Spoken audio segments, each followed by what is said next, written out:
എല്ലാവർക്കും സുഖമാണെന്ന് വിശ്വസിക്കുന്നു. ഡെയിലി അപ്ഡേറ്റിലേക്ക് എല്ലാ ആളുകൾക്കും സ്വാഗതം. നാളെ മെയ് 31 തീയതിയും തുറന്നുള്ള ദിവസങ്ങളിലും നിങ്ങൾ ശ്രദ്ധിക്കേണ്ട വളരെ പ്രധാനപ്പെട്ട കാര്യങ്ങളാണ് ഈ ഒരു വീഡിയോയിൽ വ്യക്തമാക്കുന്നത്. വീഡിയോയുടെ വിശദാംശങ്ങളിലേക്ക് കടക്കുന്നതിന് മുമ്പ് കൂടുതൽ ആളുകളിലേക്ക് ഇൻഫർമേഷൻ എത്താൻ ഷെയർ ചെയ്യുക, ലൈക്ക് ചെയ്യുക, ഫേസ്ബുക്കിലൂടെ കാണുന്ന ആളുകൾ ഫോളോ ചെയ്യുക. വീഡിയോയുടെ വിശദമായ വിവരങ്ങളിലേക്ക് വരാം. ആദ്യത്തെ അറിയിപ്പ്: പുതിയ UDF സർക്കാരിന്റെ ആദ്യ ബജറ്റ് ജൂൺ 19 നിയമസഭയിൽ അവതരിപ്പിക്കും. നിലവിലെ ധനമന്ത്രി വകുപ്പ് കൈകാര്യം ചെയ്യുന്ന മുഖ്യമന്ത്രി VD സതീശൻ തന്നെയാണ് ഇത്തവണ ബജറ്റ് നിയമസഭയിൽ സമർപ്പിക്കുക. സമ്പൂർണ്ണ ബജറ്റാണ് സർക്കാർ ലക്ഷ്യമിടുന്നത്. പുതുക്കിയ നിയമസഭാ കലണ്ടർ പ്രകാരം ജൂൺ 19 ബജറ്റ് അവതരണം നിശ്ചയിച്ചിട്ടുണ്ട്. ബജറ്റ് അവതരിപ്പിച്ച ശേഷം വിശദമായിട്ടുള്ള ചർച്ചകൾ നടക്കും. ഗവർണറുടെ നയപ്രഖ്യാപന പ്രസംഗത്തിന് മേലുള്ള നന്ദിപ്രമേയ ചർച്ചകൾ ജൂൺ 2 നിയമസഭയിൽ ആരംഭിക്കും. ജൂൺ 1 സംസ്ഥാന വ്യാപകമായി സ്കൂൾ പ്രവേശനോത്സവം നടക്കുന്നതിനാൽ മന്ത്രിമാർ വിവിധ ജില്ലകളിലെ ചടങ്ങുകളിലും MLA-മാർക്ക് അവരുടെ മണ്ഡലങ്ങളിലെ പരിപാടികളിലും പങ്കെടുക്കേണ്ടതുണ്ട്. ഈ ജനകീയ സാഹചര്യം കണക്കിലെടുത്താണ് നന്ദിപ്രമേയ ചർച്ച ജൂൺ 1 നിന്നും 2 തീയതിയിലേക്ക് മാറ്റാൻ തീരുമാനിച്ചത്. തുടർന്ന് ജൂൺ 2 തന്നെ നിയമസഭയിലെ ഡെപ്യൂട്ടി സ്പീക്കറെ തെരഞ്ഞെടുക്കും. നിയമസഭയിലെ കക്ഷിനിലയിലും ഭരണത്തിന്റെ മുൻതൂക്കവും അനുസരിച്ച് കോൺഗ്രസ് നേതാവും മുൻ MLA-യുമായ ഷാനിമോൾ ഉസ്മാൻ ഡെപ്യൂട്ടി സ്പീക്കർ ആവാനാണ് സാധ്യത. പദ്ധതികളാണ് നയപ്രഖ്യാപനത്തിലൂടെ പ്രഖ്യാപിച്ചിട്ടുള്ളത്. സംസ്ഥാനത്ത് സ്ത്രീകൾക്ക് KSRTC ബസ്സുകളിൽ സൗജന്യ യാത്ര അവകാശമാക്കി മാറ്റുകയും കോളേജ് വിദ്യാർത്ഥികൾക്ക് വിദ്യാഭ്യാസ സഹായമായി പ്രതിമാസം 1000 രൂപ നൽകുകയും ചെയ്യും. സാമൂഹ്യ സുരക്ഷാ ക്ഷേമ പെൻഷൻ 3000 രൂപയാക്കി വർദ്ധിപ്പിക്കാനും മുൻ മുഖ്യമന്ത്രി ഉമ്മൻചാണ്ടിയുടെ പേരിൽ ഓരോ കുടുംബത്തിനും വർഷം തോറും 25 ലക്ഷം രൂപയുടെ സൗജന്യ ആരോഗ്യ പരിരക്ഷ നൽകാനും സർക്കാർ തീരുമാനിച്ചു. യുവ സംരംഭങ്ങൾക്കായി 5 ലക്ഷം രൂപയുടെ പലിശരഹിത വായ്പയും മുതിർന്ന പൗരന്മാർക്ക് ക്ഷേമത്തിനായി രാജ്യത്ത് ആദ്യമായി പ്രത്യേക വകുപ്പും രൂപീകരിക്കും.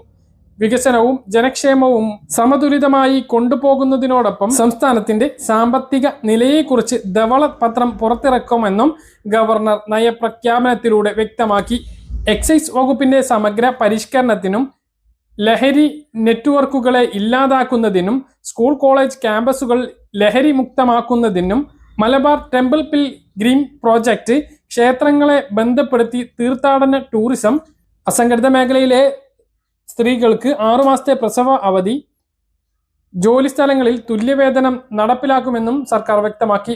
കൂടാതെ 50-ൽ കൂടുതൽ സ്ത്രീ ജീവനക്കാരുള്ള എല്ലാ സ്ഥാപനങ്ങൾക്കും ഡേ കെയർ സെന്ററുകളും ക്രഷുകളും നിർബന്ധമാക്കും. വിദ്യാഭ്യാസ സ്ഥാപനങ്ങളെയും പൊതുയിടങ്ങളെയും കൂടുതൽ സ്ത്രീ സൗഹൃദമാക്കുന്ന പ്രോജക്റ്റ് മെൻസ്ട്രൽ ഡിഡിറ്റി പ്രഖ്യാപിച്ചു. ഈ പദ്ധതിയുടെ ഭാഗമായി സ്കൂൾ വിദ്യാർത്ഥിനികൾക്ക് പ്രതിമാസം 3 ദിവസത്തെ ആർത്തവ അവധി അനുവദിക്കും.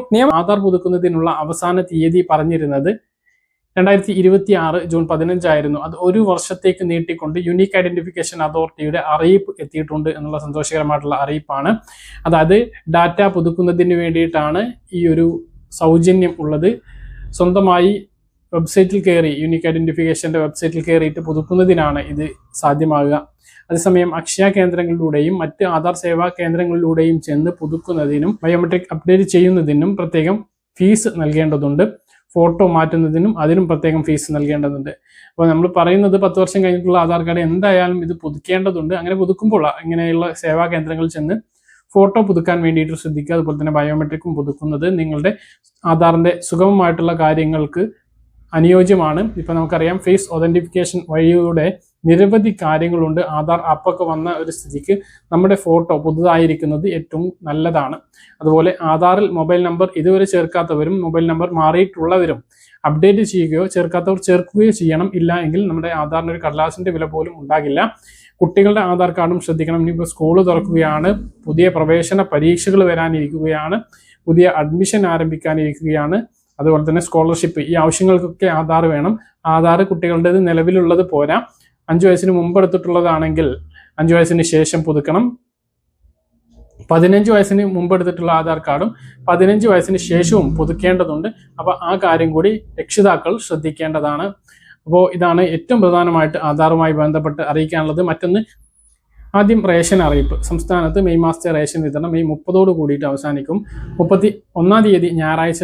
പിന്നെ ജൂൺ 1 തീയതിയും സംസ്ഥാനത്ത് റേഷൻ കട അവധിയായിരിക്കും. ജൂൺ 2 തീയതി മുതലാണ് സംസ്ഥാനത്ത് ജൂൺ മാസത്തെ റേഷൻ വിതരണം ആരംഭിക്കുക. അപ്പോൾ ആ കാര്യം എല്ലാവരും ശ്രദ്ധിക്കുക. ഇനി ഗ്യാസ് സിലിണ്ടർ കാര്യം ഇതിലേക്ക് വന്നാൽ പശ്ചിമേഷ്യൻ സംഘർഷത്തിന്റെ പശ്ചാത്തലത്തിൽ നമ്മൾക്കെല്ലാം ചില മാനദണ്ഡങ്ങൾ കേന്ദ്ര സർക്കാർ ഗ്യാസ് വിതരണവുമായി ബന്ധപ്പെട്ട് വരുത്തിയിട്ടുണ്ട്. വില ഇങ്ങനെ വർദ്ധിച്ചുകൊണ്ടിരിക്കുകയാണ്. ഇതിനു പുറമെ നമുക്കെല്ലാം ഇപ്പോൾ ഈ ഒരു ഗ്യാസ് ലഭിക്കുന്നതിന് വലിയ താമസമാണുള്ളത്. നഗരപ്രദേശങ്ങളിൽ 25 ദിവസവും ഗ്രാമപ്രദേശങ്ങളിൽ 45 ദിവസവുമാണ് ഇപ്പോൾ ബുക്കിംഗ് ഇടവേള ഉള്ളത്. നമുക്കൊരു ഗ്യാസ് സിലിണ്ടർ നിറച്ചു കഴിഞ്ഞാൽ പിന്നെ ഒരു ഗ്യാസ് വീണ്ടും ബുക്ക് ചെയ്യുന്നതിന് 45 ദിവസം ഗ്രാമപ്രദേശങ്ങളിൽ എടുക്കണം. ഇനി നഗരപ്രദേശങ്ങളിലാണെങ്കിൽ 25 ദിവസവും കഴിയേണ്ടതുണ്ട്. അപ്പോൾ ഈ കാര്യം എല്ലാ ആളുകളും ശ്രദ്ധിക്കേണ്ടതാണ്. അപ്പോൾ ഈ ഒരു നിബന്ധന ഇപ്പോഴും തുടരുകയാണ്. KYC ചെയ്യാത്തവർക്ക് ജൂൺ മാസം മുതൽ ഗ്യാസ് ഉണ്ടാകില്ല എന്നുള്ള അറിയിപ്പുകൾ വരുന്നുണ്ട്. എത്രത്തോളം കൃത്യമാണ് എന്നറിയില്ല. അപ്പോൾ അത് ചെയ്യാത്ത ആളുകൾ അതൊന്ന് ചെയ്യാൻ വേണ്ടിയിട്ട് ശ്രദ്ധിക്കുക. അത് അക്ഷയ കേന്ദ്രങ്ങളിൽ എത്തിയിട്ട് കഴിയുന്നതാണ്. അതാത് ഗ്യാസ് ഏജൻസിയുടെ സൈറ്റിൽ കയറിയിട്ടും സാധിക്കും. ഇനി അതല്ല, അതാത് ഗ്യാസ് ഏജൻസികളുടെ മൊബൈൽ ആപ്പിലൂടെയും സാധിക്കുന്നതാണ്. അതിനു പുറമെ ഗ്യാസ് ഏജൻസിയിൽ എത്തിയാലും ഈ KYC നടപടി പൂർത്തീകരിക്കാം. ആരുടെ പേരിലാണോ ഗ്യാസ് കണക്ഷൻ ഉള്ളത് അവരാണ് KYC പൂർത്തീകരിക്കേണ്ടത്. ഇനി ആ ആൾ സ്ഥലത്തില്ല എങ്കിലോ കിടപ്പ് രോഗികളാണ് എങ്കിലോ ആ കാർഡിലെ അവർ ഉൾപ്പെട്ട റേഷൻ കാർഡിലെ മറ്റൊരു അംഗത്തിന്റെ പേരിലേക്ക് ഗ്യാസ് കണക്ഷൻ മാറ്റുകയും അവർ KYC പൂർത്തീകരിക്കുകയും ചെയ്യേണ്ടതാണ്. ഉജ്ജ്വൽ യോജന പദ്ധതി പ്രകാരം ഗ്യാസ് കണക്ഷൻ ലഭിക്കുന്ന ആളുകൾ KYC ചെയ്യാത്തവർക്ക് കഴിഞ്ഞ മാസം മുതൽ തന്നെ ഗ്യാസ് സബ്സിഡി ലഭിക്കുന്നില്ല. അപ്പോൾ സബ്സിഡി പുനഃസ്ഥാപിക്കുന്നതിന് വേണ്ടിയിട്ട് ആ ഒരു KYC നടപടി അവരും ചെയ്യണം എന്നുള്ളത് കൂടി ഓർമ്മിപ്പിക്കുകയാണ്. മറ്റൊന്ന്, പൈപ്പ് ലൈനിലൂടെ PNG ലഭിക്കുന്ന സ്ഥലങ്ങളിലെല്ലാം LPG കണക്ഷൻ ഉള്ളവർ അതിലേക്ക് മാറുകയും LPG സിലിണ്ടർ തിരിച്ച് ഏൽപ്പിക്കുകയും വേണം എന്നുള്ളതാണ് ഇപ്പോൾ എല്ലാ ഗ്യാസ് ഏജൻസികളുടെ ഭാഗത്തു നിന്നുള്ള അറിയിപ്പും അതുപോലെ തന്നെ കേന്ദ്രത്തിന്റെ ഭാഗത്തു നിന്നുള്ള അറിയിപ്പ് വന്നിട്ടുള്ളത്. അപ്പോൾ ഇതിനു വേണ്ടിയിട്ട് പ്രത്യേകം നോട്ടീസ് ലഭിക്കുകയോ മെസ്സേജ് വരികയോ ചെയ്യും.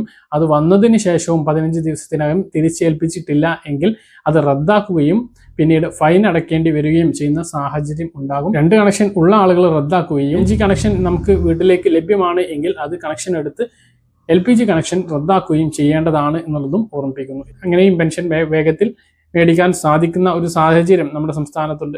എന്തായാലും ക്ഷേമ പെൻഷന്റെ വിതരണം, മെയ് മാസത്തെ ക്ഷേമ പെൻഷന്റെ വിതരണമാണ് ഇപ്പോൾ പുരോഗമിച്ചുകൊണ്ടിരിക്കുന്നത്.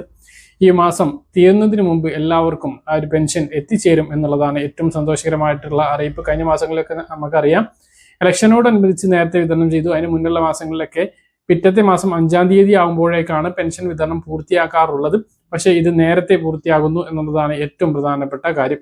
ഇനി ജൂൺ മാസത്തിലേക്ക് കടക്കുമ്പോൾ ജൂൺ 30 വരെയാണ് വിധവ അവിവാഹിത പെൻഷൻ വാങ്ങുന്ന ആളുകൾക്ക് വിവാഹിതയല്ല പുനർവിവാഹിതയല്ല എന്ന സർട്ടിഫിക്കറ്റ് സമർപ്പിക്കാനുള്ള അവസാന തീയതി മാർച്ചിൽ അവസാനിക്കേണ്ടതായിരുന്നു. പിന്നീട് അത് 3 മാസം കൂടി ദീർഘിപ്പിച്ച് നൽകുകയായിരുന്നു കഴിഞ്ഞ സർക്കാർ. അതുപോലെ തന്നെ വരുമാന സർട്ടിഫിക്കറ്റ് സമർപ്പിക്കേണ്ട അവസാന തീയതിയും അടുത്ത മാസം 30 അപ്പോൾ അതിനു മുമ്പ് 2019 ഡിസംബർ 31 മുമ്പ് പെൻഷൻ അനുവദിച്ച് കിട്ടിയിട്ടുള്ളവർ വരുമാന സർട്ടിഫിക്കറ്റ് ഒരു പ്രാവശ്യവും കൊടുത്തിട്ടില്ലെങ്കിൽ അത് കൊടുക്കേണ്ടതാണ്.